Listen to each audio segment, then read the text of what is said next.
देखो फिलोसफिकल बात पूछता हूं, क्या सेक्स रिप्रोडक्शन के लिए बना है? मुझे नहीं पता, मैं कमेंट नहीं कर रहा हूं, मैं पूछ रहा हूं दुनिया से, आपसे, सबसे। क्या लोग सेक्स को सिर्फ रिप्रोडक्शन के लिए यूज कर रहे हैं? नहीं, सेक्सुअल प्लेजर के लिए भी यूज कर रहे हैं।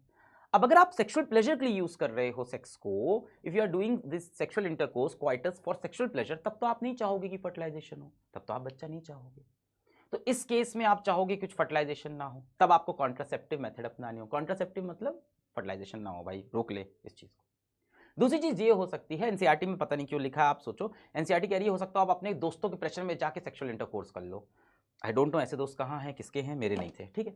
एनीवेज, तीसरी चीज ये हो सकती है बेटा कि अभी आप यंग एज में हो, अनमैरिड हो, या जो भी केस है, let's say that you want to have sex या यू हैड सेक्स, बट अब आप ये नहीं चाहते कि फर्टिलाइजेशन हो।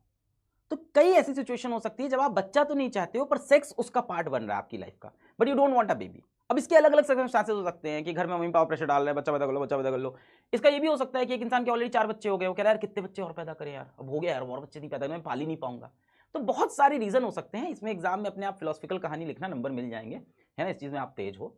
हमें पढ़ लेना है कॉन्ट्रासेप्टिव मेथड कौन कौन से हैं। तो सबसे पहला मेथड हमारा क्या है? फिजिकल या मैकेनिकल बैरियर, इसको एनसीईआरटी बोलती है।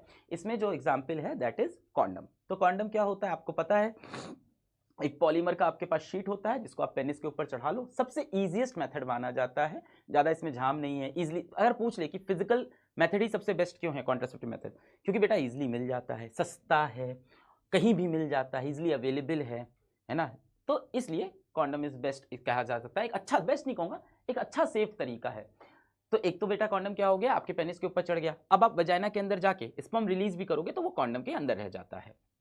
100% सक्सेसफुल नहीं होता, कॉन्डम्स के पैकेट के पीछे भी लिखा होता है, कई बार वो भी कहीं ना कहीं फेल हो जाता है, स्पोर्स रह जाते हैं उसके अंदर, तो बैड लक हो जाता है।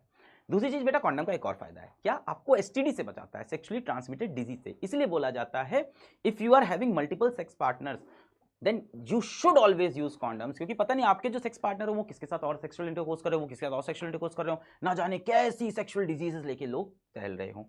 इसलिए कहा जाता है always use condom while having a sex until unless you want to have a baby. भाई तब तो बच्चा ही नहीं हो पाएगा, ठीक है। तो एक तो हो गया